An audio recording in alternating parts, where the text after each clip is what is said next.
Okay.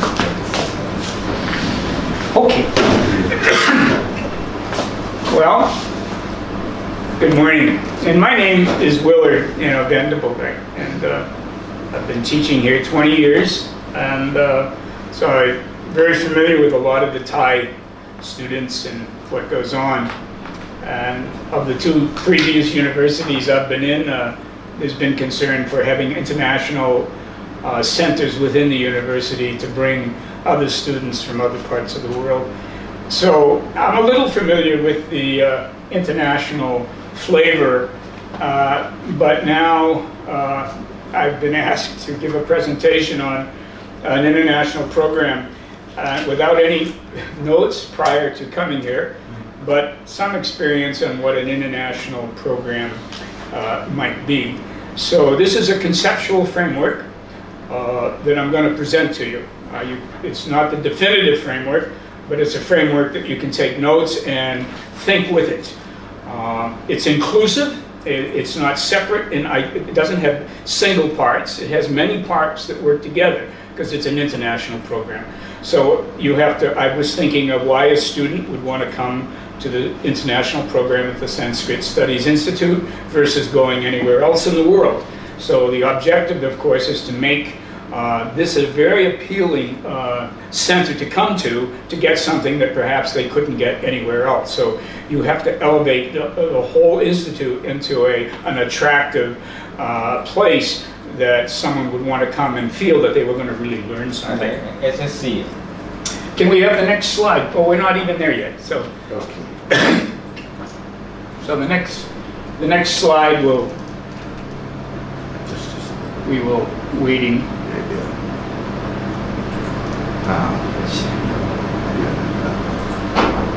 Yeah. ทำให้มันเต็มจอได้ไหมตรงนู้นไอ้ถ้วยอ่ะตรงนี้ฮะ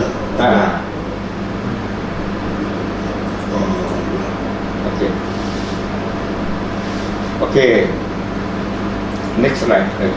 Okay, so this the two institutions at stake here, the stakeholders are indicated, and its design strategies for a universal applied Sanskrit program. So I knew what was needed. So you have to have a design strategy for sure, and it has to be a universal applied Sanskrit program. And so it's an international program at the Sanskrit Studies Center. And it's combining the resources and expertise between these two institutions. So that just sets the stage. Next slide. And we all know this, and I wanted to put this up right away. It's a vision and a roadmap. And we've come a long ways, but we have a long ways to go for the future, and all institutions are facing that situation. And I've been around for a long time trying to help Thai students. I instituted the one-child computer for all his students that Yingluck Shinawat tried to get going but couldn't. And students today, the oldest students, are also trying to learn through online learning. So it's a universal kind of quest that's in front of us. Next slide, please. This is the key strategy that I've outlined for the international program. And it's an idea, but it's an idea that encompasses the educational development, considering I didn't want to have too many because an international program is going to require time and resources to actually organize the divisions that put together an international program. It's not a singular program anymore. It's going to be integrating various parts. They're all integrated together. So I call it the integrated approach. And this integrated approach are the ones that I've shown: culture mapping, Sanskrit studies, research facilities, educational development, conference facilities, and music and exhibits. That's what we have here at this center. Next slide, please. This is a breakdown of those 6 ideas.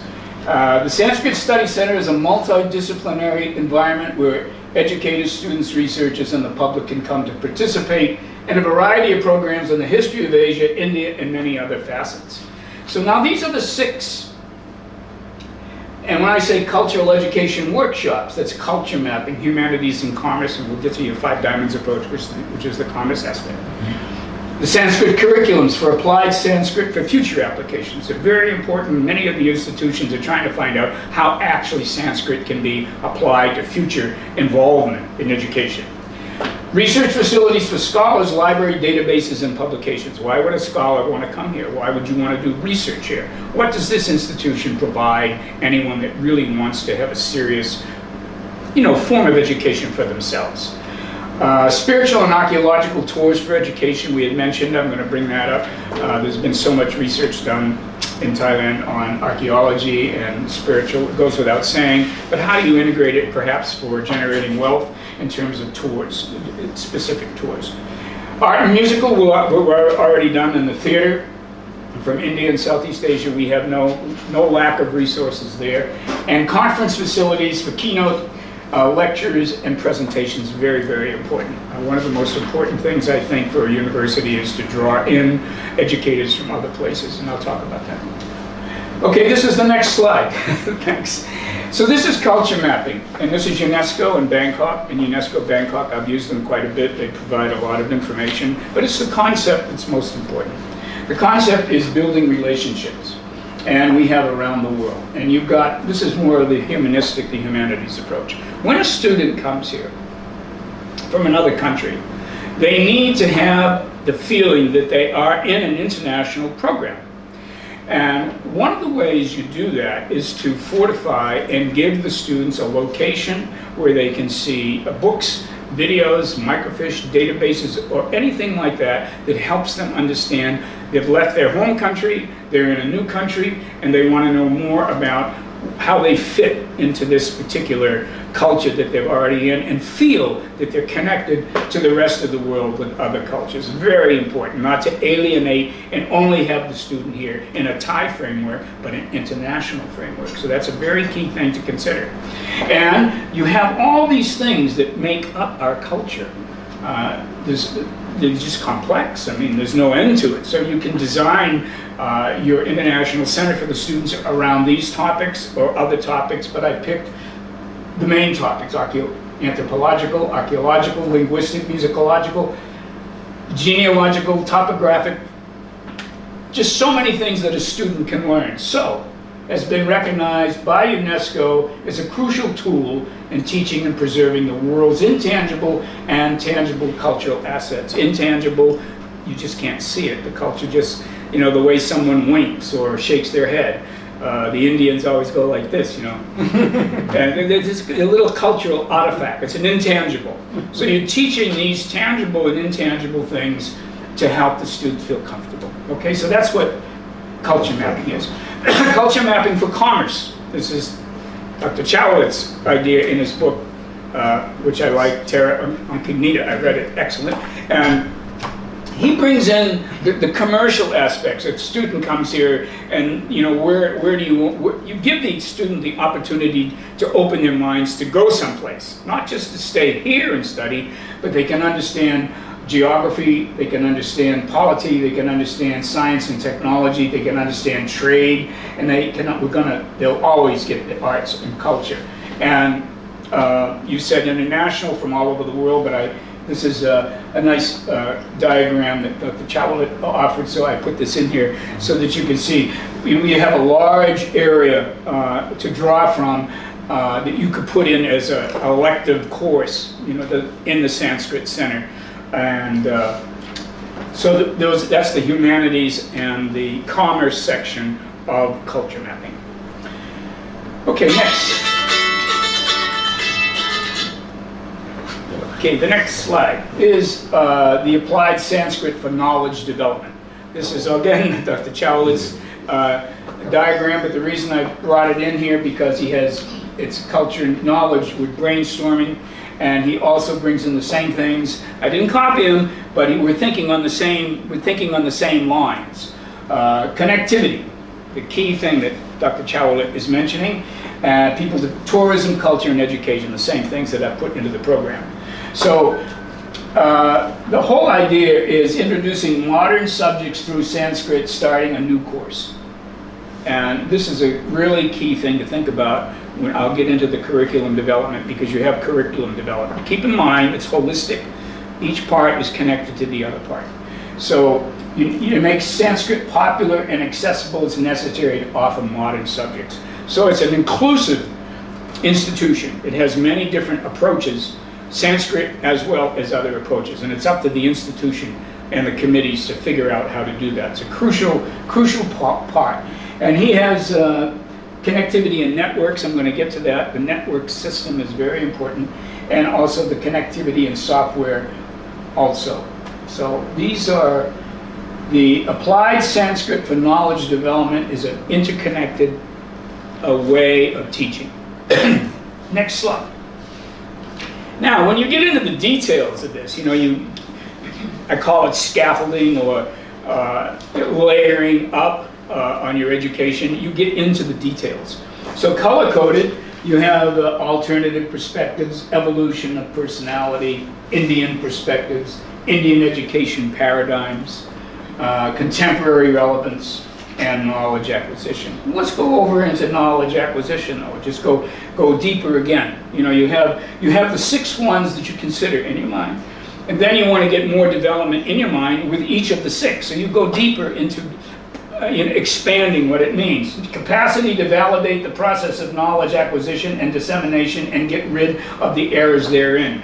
You have a lot of fake news today where people have fake news. You want to have the student get into accessing knowledge that can be applicable to what they're studying.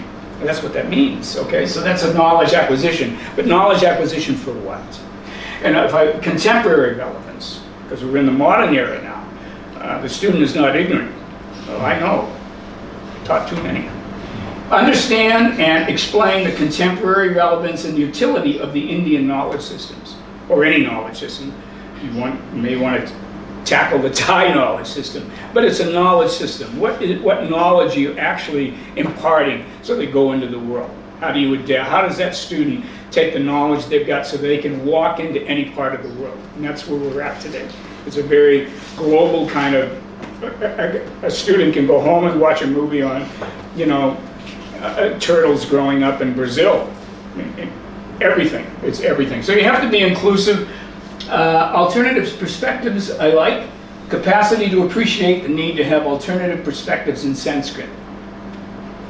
And it's a conceptual framework. So this is, again, when you're thinking international, and you're applying international, the word international to education, you have to design the kind of education you want. So you have to come up with these types of things that are relevant. So I think it's a good model. I spent some time doing that. Next slide. Okay, forget BA. This isn't degree specific, it's syllabus specific. So I went around the world in Sanskrit curriculums for applied Sanskrit. Now this is probably one of the most difficult areas, and one of the ones that's going to take the most time from the top down. And the top being the head, how you want to run the institution, how this is going to be actually controlled and run by those that want to offer something to the students. And I've only included one, so that is that complicated. You've got teaching resources, exam preparations, community, and training. It's a big thing. If you just go down in teaching, you got syllabuses, schemes of work, learner guides, discussion forums, endorsed resources. You have many little things that are in each area. I took one. I took the syllabus, designed by the Sanskrit Studies Center, and applied to a curriculum design. Just one. I just picked one. And in this design of the course that you're going to give these students at the International Center, you have to select part 1, part 2, part 3, however you're going to divide your time in a semester and what you're going to teach. For a degree course in applied Sanskrit is what it's going to be, but how many courses are going to be offered? What's going to be the content of the courses? How is it going to grow that student's appreciation to be in an international program? What are they getting out of that international program? So how can Sanskrit be applied internationally? And it's a very crucial conversation, and there's going to be a lot of debate about that, and it has to be tackled. So that's another facet. Considerations for developing a contemporary Sanskrit program. Next slide, please. So these things, the Sanskrit curriculums for applied Sanskrit for future applications. These things are all probably recognize and perform the various types of euphonic combinations, the sounds that come out of the Sanskrit. You concentrate on those things that maybe other people have never concentrated on. Euphonics is great. I love sound, and I think Sanskrit has some. My favorite subject is sound, so I really do like sound. So you could have a sonic Sanskrit course where you're playing the sounds of Sanskrit. You think about how you can be unique in the way you're teaching Sanskrit, and not just the classical Sanskrit, but the modern Sanskrit. And not to compromise the classical Sanskrit, but to offer a tool that can be used in a more modern context.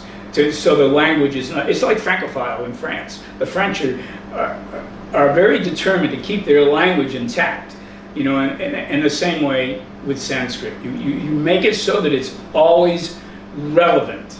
And your whole reason for doing it is to make it relevant. And that's what you want to do. And that's what this center is all about, the relevancy of Sanskrit. So translate extended passages of epic with the aid of a dictionary. You think about ways that you're going to give the student the opportunity to learn. The students today use the cell phone. I mean, I've taught in so many Thai classes because I speak English and the students can't speak English. They use their cell phone. They're translating everything at the same time I'm speaking. You know, I mean, it's just, that's the way it is. So we have to be concerned about give freedom to the students, help them with how they're learning, but give them a roadmap to learn by. Okay, we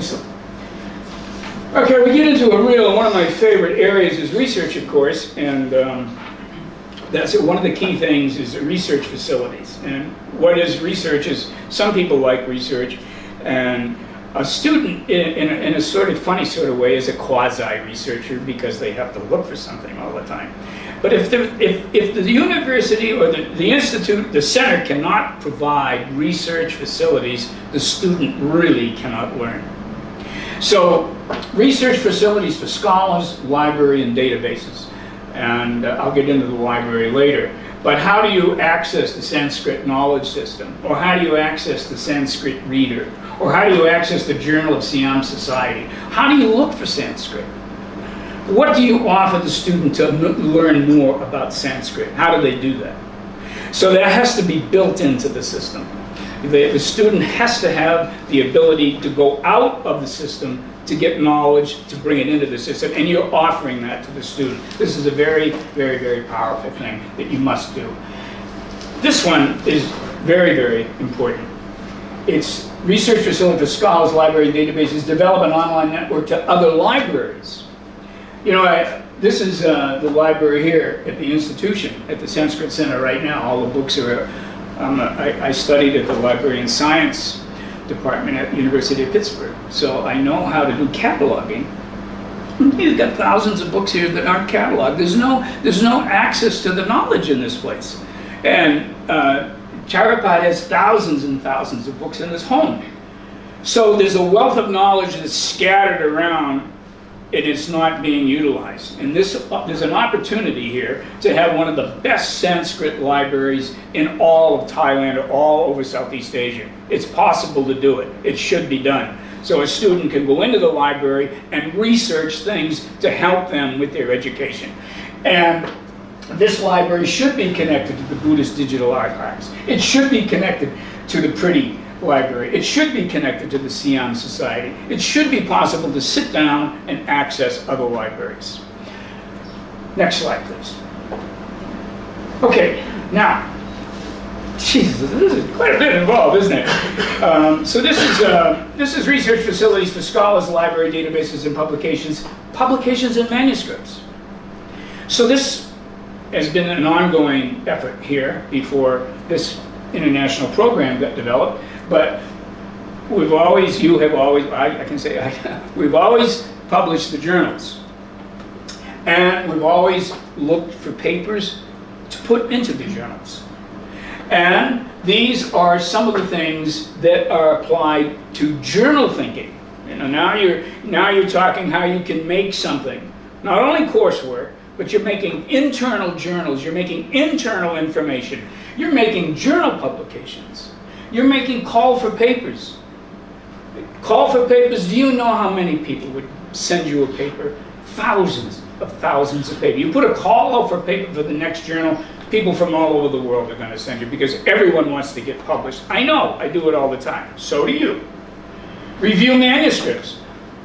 It's a service. It's a wealth generating service. You review the manuscripts. Translation services. I need say no more. Peer review services. A collection of people that we know, someone sends a manuscript, you peer review it. You send it out and send the answer back to the author. Lecture opportunities.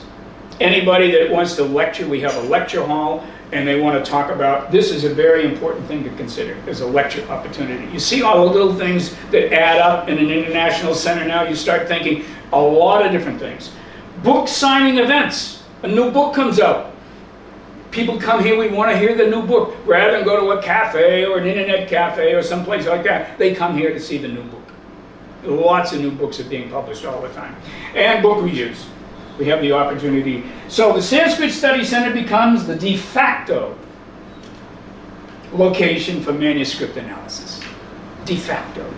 You want your work reviewed, you come here. Bottom line. Next slide. Now the spiritual and archaeological thing, I don't really have to say too much about that, but I just showed, you know, you've done this already, but I showed the map of Thailand with a circular thing where you have various, you know, Vatpu and Sukhothai, and that's Primai. And you establish a 20-mile, 50-mile, 100-mile. So you can have a small, and this can be a package, a tour package that runs a radius, different radiuses around Southeast Asia that you put a monetary value to. So that's it's something I put as one of the 6 things. So you give, when you're in high school, when you're in grade school, you always have tours and you go out and see historical events to educate. You do the same thing here. You give people the opportunity to see the ancient artifacts that are available here. It's a real hands-on education, very valuable thing to consider. Next slide, please. Art and musical expression from India and Southeast Asia. I just come up with in my own mind the Vak musical concert series, because Vak is the mother of the Vedas, the muse of poets, philosophers, including Sanskrit. Can you press the little arrow on? There's an arrow here. Can you press it? Put your cursor right there. तो आज मैं दुनिया की शांति के लिए हरि स्तोत्रम पाठ करूंगी। जैसे कि आप जानते हैं कि हरि जी का 24 अवतार है जो कि दुनिया में आते हैं हमारी कल्याण के लिए। तो मैं उनसे प्रे करूंगी कि दुनिया में जो कुछ भी हो रहा है आजकल सब ठीक हो जाए जल्दी से जल्दी। तो इसीलिए मैं हरि स्तोत्रम पाठ करूंगी। गाना तो नहीं आते हैं, लेकिन ठीक है, हरि स्तोत्रम तो हम पाठ ही कर सकते हैं, प्रे कर सकते हैं। शुरू करती हूँ। जगत जालवालम कचत्कंठमालम शरच्चंद्रवालम महादैत्यकालम नभो नीलकायम दुराभारमायम सुपद्मासहारम भजेहम सदम्बुदिभासं गलत पुष्पहासं जगत सन्निभासं सतादित्यभासं गदा चक्र शस्त्र लसत पीतवस्त्र हसच्चारुवक्त्रं भजेहं Rama. Now the story behind it is someone had seen a slide that I had sent someone, and someone said, can I perform at your place? And already, without any advertisement, without any promotion at all, someone saw this and they said, can I come and perform? So you're opening the doors for performance, and people come to the performance once the COVID is over with. So, Charapad had a wonderful presentation with people and the dances. There's a click on this. We all remember that.